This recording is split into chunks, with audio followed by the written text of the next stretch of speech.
Hi everybody, welcome to the RoboCoupe webinar today for Restaurant Depot.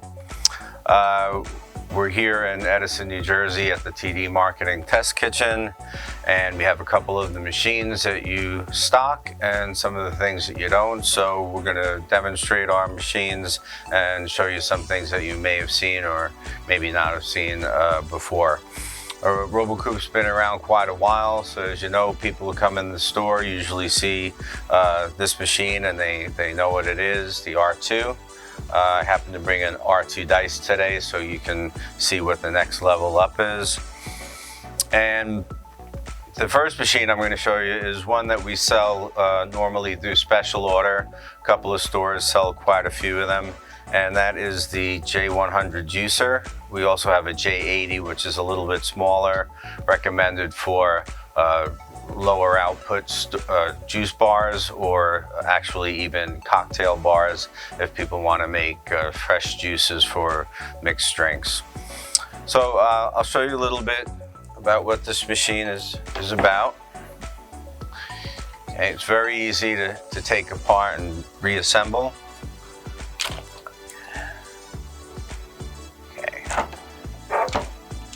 Made of just about 4 pieces here, and they're all dishwasher safe.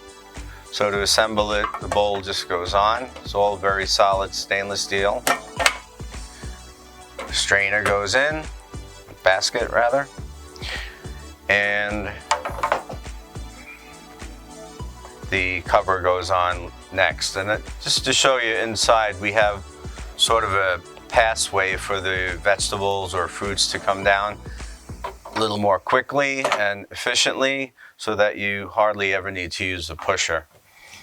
And that just locks into place. Great thing about this, something you should know, is a lot of other competitors need a wrench to take off a pretty tight and heavy lug nut, which takes a lot of time and a little aggravation for the user. So we're kind of proud of the fact that you don't need to do that with ours.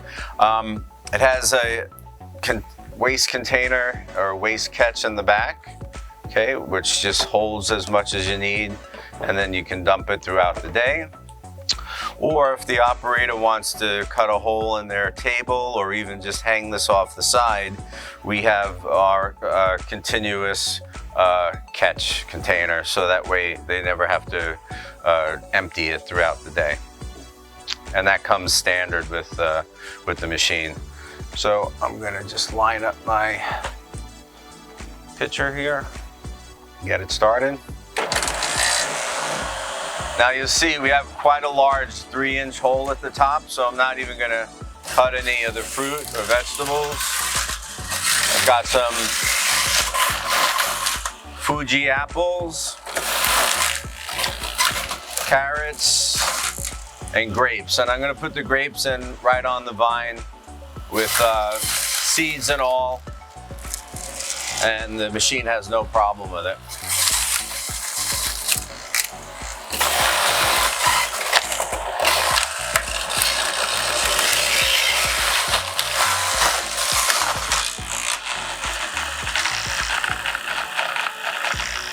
We'll throw a couple more apples.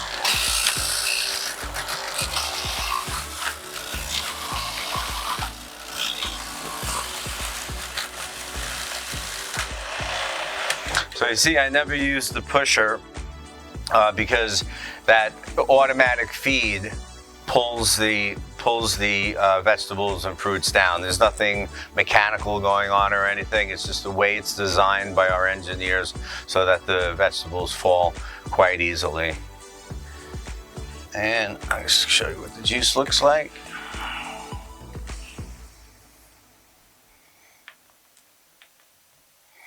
And this is a typical carrot, apple, grape combination that I use because it sweetens up the carrot, kind of disguises it a little bit too for those who don't like carrot juice. I'm going to leave that out for anybody who's going to try it. And that's it. And it's very easy, as I said. I showed you how it comes apart to clean. It's all dishwasher safe, and runs on regular 110 power. Now remember, with our juicer line, we have the J100. That's the largest, and that's the one that we recommend for juice bars, even supermarket, kiosks, and any heavy production. We have the J80, which is a little smaller, and that can be used in bars or juice bars or situations where we're doing less production. And then we have the J80 Buffet, which is designed for self-service. It can accommodate a glass or a serving cup, and is often in places like Google or Facebook, business and industry type places, or college cafeterias. Okay, now we're going to move on to the R2, or R2 dice in this case. The first function that we're going to do is using the bowl cutter. Now this can be used to make mayonnaise emulsions, it can be used to make purees, chopped garlic, chopped onions, anything like that. We're just going to chop some cilantro today because we're going to be making a pico de gallo. This machine is very popular with Mexican restaurants. I've sold a bunch just because of the time it saves to make pico. So I just added my cilantro. And as you can see, this is a 2 horsepower motor. The R2 is a 1 horsepower, but either one will do their jobs quite efficiently. I just set the bowl on till it's lined up with the safety pin. Have the blade in place. And this curved connection here is what's going to push the safety down and activate the motor. And then I can just pulse it.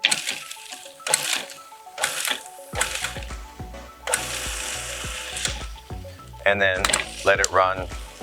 Really only takes about a minute the most to make chopped parsley. If the customer happens to open the machine, it stops automatically, so the safety is engaged. And as you can see, I've got some chopped parsley ready to go. And I'm just going to put that into a bowl.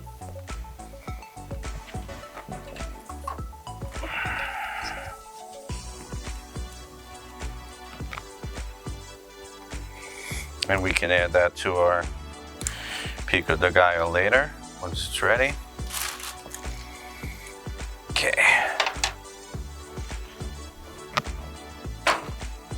Next, I'm going to set up the continuous feed attachment. And the setup is exactly the same for the R2 or the R2 dice. I'm just going to place the machine this way. Actually, it's be easier if we do it this way.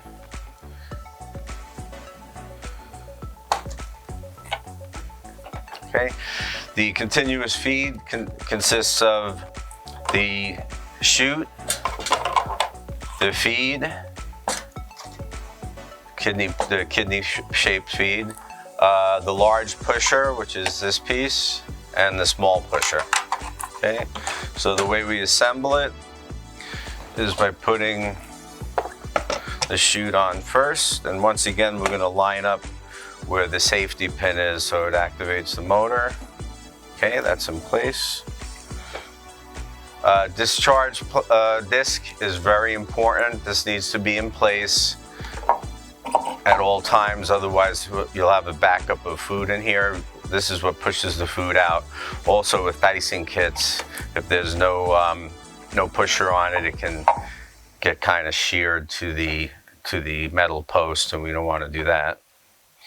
Okay, I'm going to start with the slicing disc. The standard discs that come with the R2N are these two, the 4mm slice and the 2mm grate, which I'll show you later. With the R2 dice, you get a 10mm dicing kit. We'll use that to make the pico.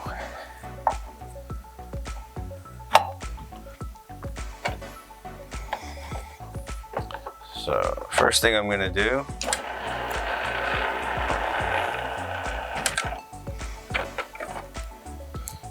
is get a couple of, we're going to make the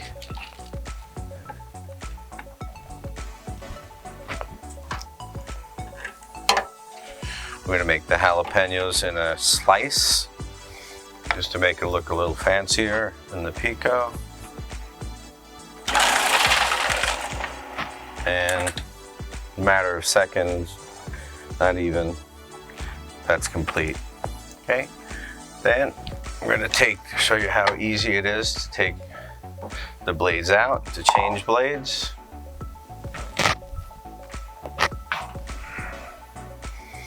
And we're gonna go to the dicing kit. Dicing kit has two sides, it's sharp side and the dull side.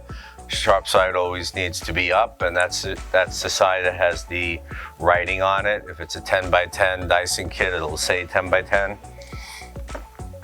And that just slips right in here, and this piece locks it into the gap in front. Okay, then we just take the slicing disc, line that up, and we have a wrench that's built into the small pusher, so it's a lot safer than trying to do it with your hands down there. It's also a lot faster, and people tend to, or are less likely to, over tighten it, which is also not a good thing. Okay.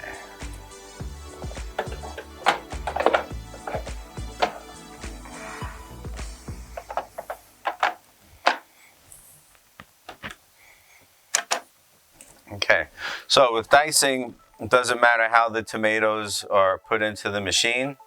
I'm going to save a couple of them for slicing so you can see how that's done.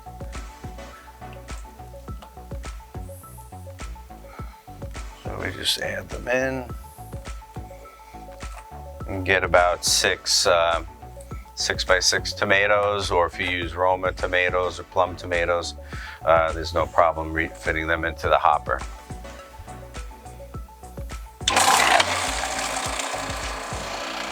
Okay, and there's your tomatoes. Follow up with an onion.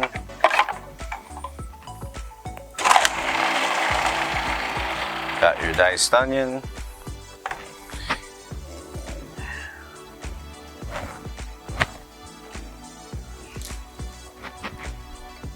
Okay, so just got my serving spoon here to mix the pico and our cilantro that we cut before in the cutter bowl. A little bit of salt and pepper to season it up.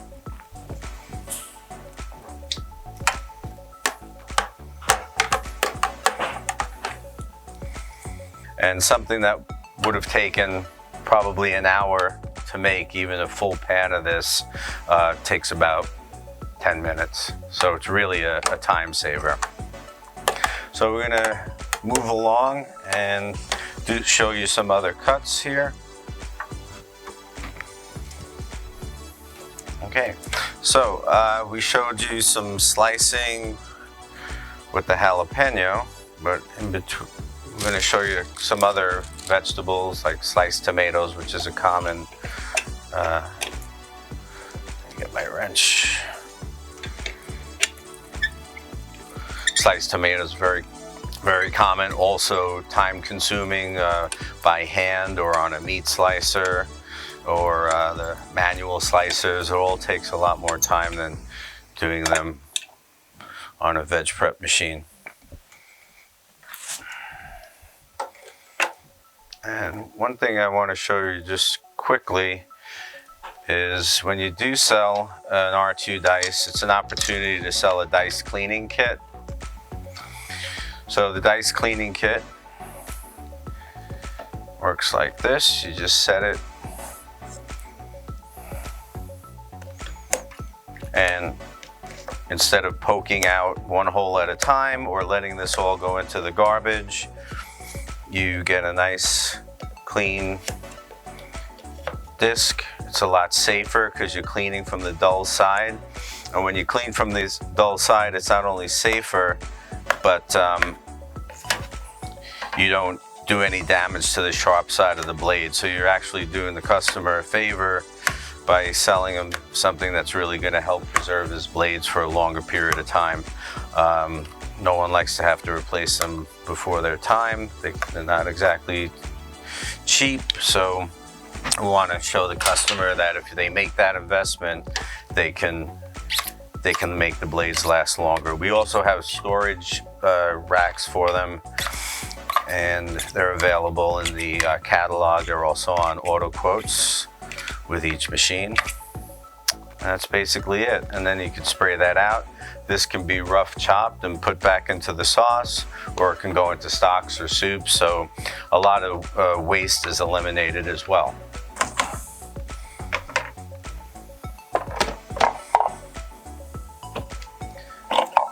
Okay.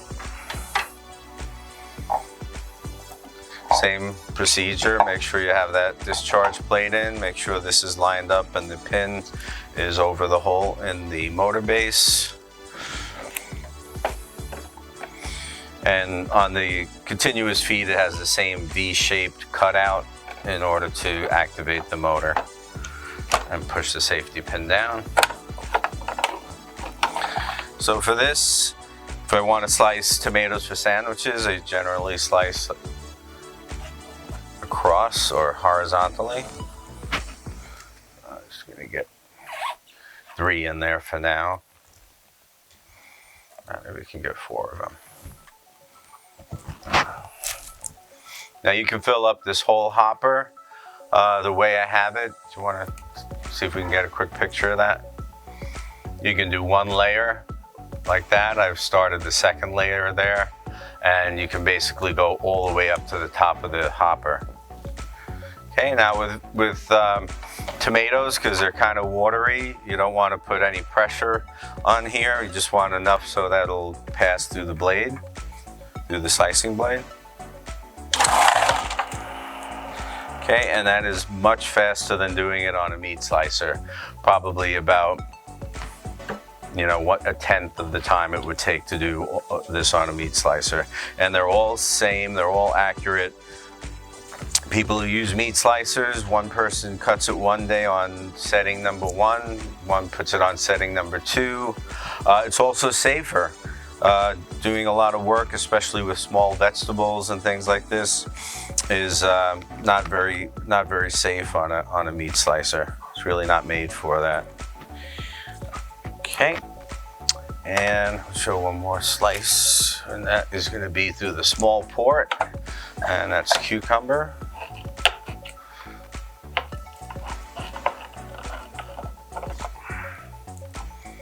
Okay.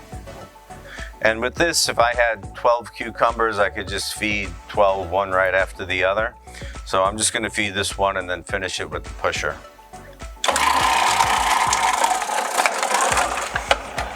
Okay. Once again, very accurate. This might be done on a mandolin, or the Japanese plastic mandolins that you might also sell. Also extremely dangerous. Any chef that I talk to these days, some don't even want a mandolin in the kitchen, and whether they do or don't, they all complain about injury. So that's something that you're not going to have to contend with when you're slicing here. And look how much faster and accurate all the cuts are. So that's a great thing. And you can do all this on the R2. You don't need an R2 dice to do that. And the last cut I'm going to show is some carrots. And we're just going to grate the carrots. So we've got almost like a salad going here. You can even put iceberg lettuce through here and make a complete salad. So this is the 2mm grating disc. It's often used for cheese, but it can be used for grated carrots or on top of salads and other preparations like that. The cheese, I guess, is about the size that you would find in a taco or quesadilla.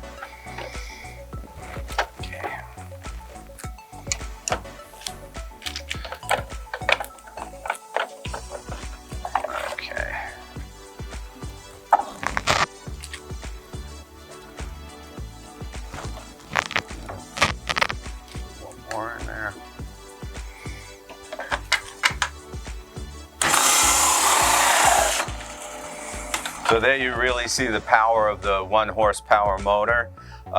This is actually 2 horsepower, but even on an R2, it's going to be just about as fast. The speed is exactly the same, and it really pushed that carrot through. And once again, accuracy is the name of the game. Look at that. It looks like a really beautiful shred, or grate, as we call it. Okay. And then we're going to move on to some other machines we can show you inside. Remember when you're showing the R2N, always ask the customer if they'd like to dice, because if they do, this is the machine to go with. You can't retrofit an R2 to do dicing, and a lot of times later on they'll buy a dicing kit and they'll be coming back complaining to you, why doesn't it fit my machine? So it's always good to ask first, and in most cases you can get a special order that way, because everybody wants to dice, chefs and owners alike, because with labor costs going up, wages going up, the cooks standing at a cutting board is a days in the past. Basically, they'd be cutting dice and batons and slicing all day, when you can do it in a machine in a couple of hours in the morning, and then the rest of the day you spend on the cooking line or serving line, which is much more valuable than in the back prepping. Okay, so hope you enjoyed the demonstration part of our webinar today. We're going to go through some machines. One thing we want to mention is both myself and TD Marketing do demos all around the tri-state area. If you are outside of the tri-state, we have reps all up and down the coast that also do demos with our machines. So let's move on to the others. Hi everyone again. We wanted to show you some other things that we have in the showroom at TD Marketing. Going from right to left here, we have some other combination machines, the R101, which you or R101P, which you stock in most of your stores. But then we also have some steps up from the R2 and the 101, and that would be the R301, or in this case the 402. This is the bowl for the 402, the continuous feed, and this is the motor base right here. And the great thing about the 402 is it dices automatically. It's a dicing machine, does all the same cuts as the R2 dice with a couple of extra, like French fries. And it's got more metal on the continuous feed, stainless steel, and it has magnetic safeties. So when you have a magnetic safety, you can pull up the pusher, and once you engage the pusher again, the machine restarts, and it just continues. With the stainless steel bowl, the same thing. We have a pin, but the pin is just a magnet, so it doesn't need to go inside the machine, so you don't have that problem of the magnet breaking because of the way people handle the R2. Sometimes they lock the bowl closed, they put it on a shelf, and they shear that pin right off. So in this case, that can't happen. And from the 301 up, it's all magnetic safeties. Some of the other more exciting machines, I think, is like the R602. The R602 is also a combination machine. This is like the top of the line of our combination machines. It's variable speed.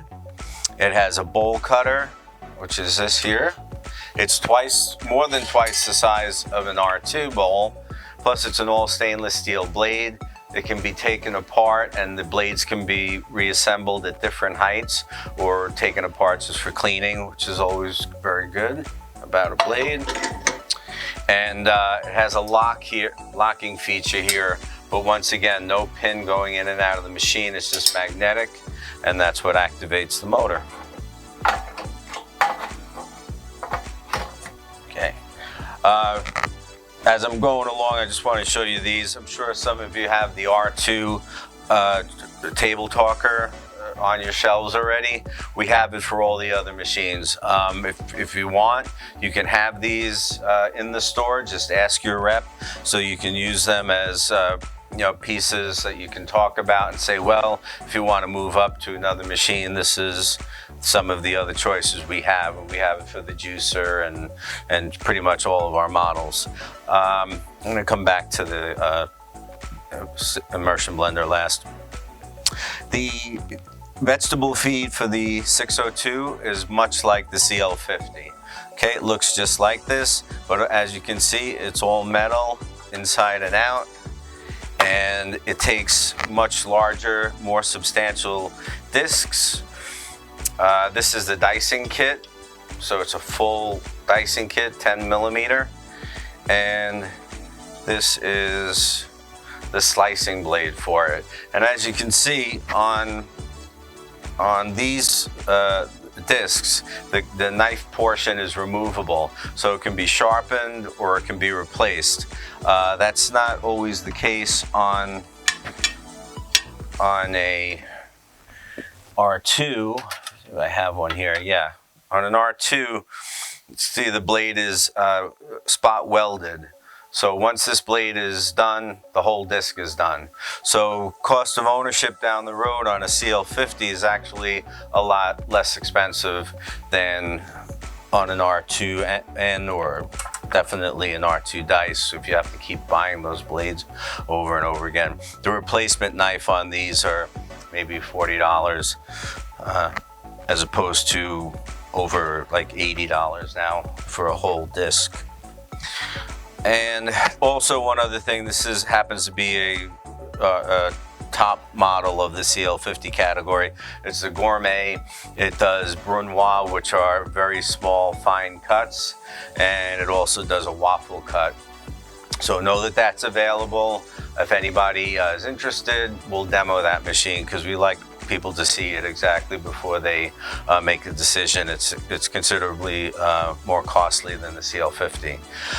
Then the next one up the line is just for more volume. It has a full head hopper, and it's the CL52. It's more powerful, as a 2 horsepower motor, and all metal inside, takes all the same blades and discs, and they're about 56 different cuts. So you want to remember that 56 on an R2 or even on the 402, you're talking about 23 cuts for the R2N, 28 for the 402 because it does French fries and it does dicing. So you're really getting a lot more functionality out of these larger machines. And the one that I saved for last here is the Blixer. Now this is a machine that's was really engineered for healthcare because it can puree foods so that they can be swallowed by someone who's having a problem with swallowing. So it can make purees, it can make some liquidized diets and things like that. But I know healthcare probably isn't a big part of your market, but Mediterranean is. And what we've started selling the machine for last couple of years, and it's really blown up, is for hummus. And I know that a couple of your stores have already sold them. And some of the features of the Blixer is, I'm going to show you the top first of all, because I just love this. When I was a chef, if you were making hummus or anything in a bowl cutter like this, you would always have to take the lid off, scrape it down, put it back on, do it again. You could go sometimes 2, 3, 4, 5 times doing that. It wastes a lot of time and it's just annoying. So I never really liked it. It also comes apart for cleaning, which is nice. And pieces are very easily come apart and are dishwasher safe. Okay, I'll talk a little bit about the blade. You see it has a very high hub, and I'm going to tell you about that in a minute. It also has a fine serrated blade. The knife portion of the blade assembly. So the bottom blade is sharpened up, as you can see, and the top blade is sharpened down. What that does is create a vortex and helps to pull the food back down to the blade.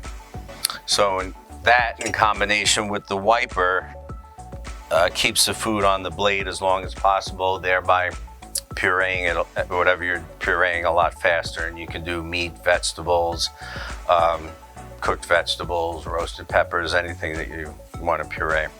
Another thing about it, because we were talking about liquids before, it has a very high bowl hub. And what's great about that is a lot of times when they're shorter on a typical food processor, liquids or water can go up the hub and out under the bowl, and it leaks out and just makes a mess, and it's not very, anything that anyone wants to deal with in the kitchen. So we designed the bowl that way. It also has the magnetic safety, so you don't have to worry about that pin. All stainless steel, metal housing for the motor, and the speed of the blade is 3,600 RPMs. Okay, it's more than double an R2, so it really purees everything aggressively, thoroughly. It's very homogeneous because it keeps all the food mixing together as it's processing. Lastly, the other machine that is usually requested in a lot of restaurant depots are the MPs, which are immersion blenders, and this happens to be an MP 450. Great features about this machine is the bell housing comes off on all our immersion blenders. With a tool to take the blade apart, we have a safety on this end. The wrench on the opposite end, it can come apart. It can be sharpened, easily put through a 3-compartment sink to sterilize, because I don't care what manufacturer you're using, behind that seal is always going to be some bacteria growth, and over time it can get pretty gunked up. And that is not only about sanitation, but the drag on the blade is going to put a drag on the entire motor system. And very often a customer will call us and say, why isn't my blade moving anymore, but the motor's going on? And it's because there's so much drag in there, and eventually it will do damage to the motor, and then it just really can't be repaired without replacing the motor. It's a two-handed start, so that's great for safety. You have to press the unlock and then start the machine, and then you have a button to put it in the lock position, and you can just hold it.